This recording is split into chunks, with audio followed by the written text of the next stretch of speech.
by Maddy and Tyler Good-Cohn. We have to travel a path in our lives, just as they did in the first story, to find out where we need to go. And this symbolizes how a lot of times we feel bound by society to follow this path, even though it might not be what we want to do.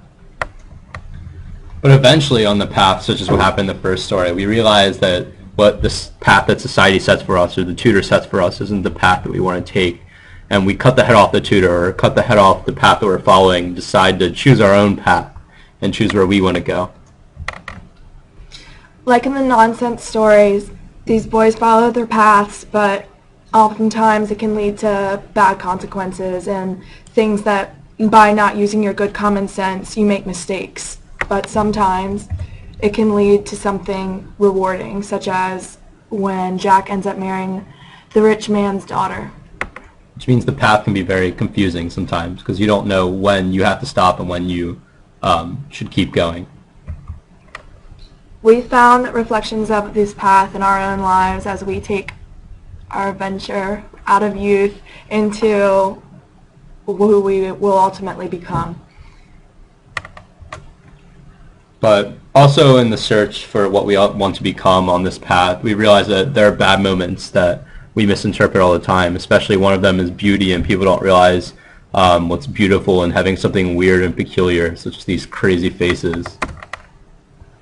Additionally, I think something that especially I have interpreted and encountered on my path has been my high school friends. I think friendship is something that's very valuable, and it's something that is tangible, and and paths can cross all the time, and people don't realize that, and that's something that I found with my high school friends. Our paths are all pretty much parallel. On your path, you have to make decisions and look for goals, but you also have to work hard, and you might run into obstacles like working with people, but it's important to keep in mind the goals that you have set for yourself.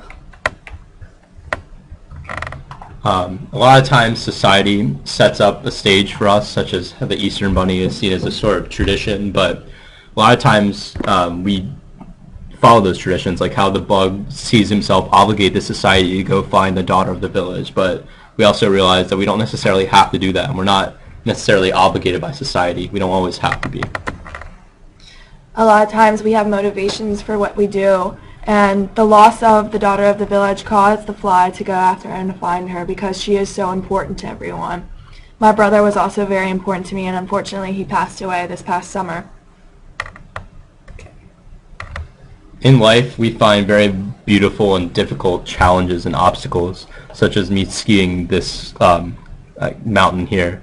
But the thing I didn't realize about how beautiful the mountain was that it's extremely dangerous, just as this green-looking monster here, and scary, and it could be really intimidating and powerful, and life always throws things at you that you're not expecting, that may seem like a blessing, but aren't really a blessing.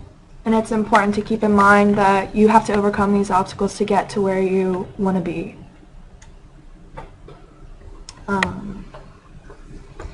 In society, there can be a lot of problems that you feel obligated to fix, such as when in riddles, when the girl had to solve the riddles of the ghoul, and by staying faithful to your people and to who you can become and what you can do, we realize that we have a lot of power and we can stand up for ourselves. Thank you.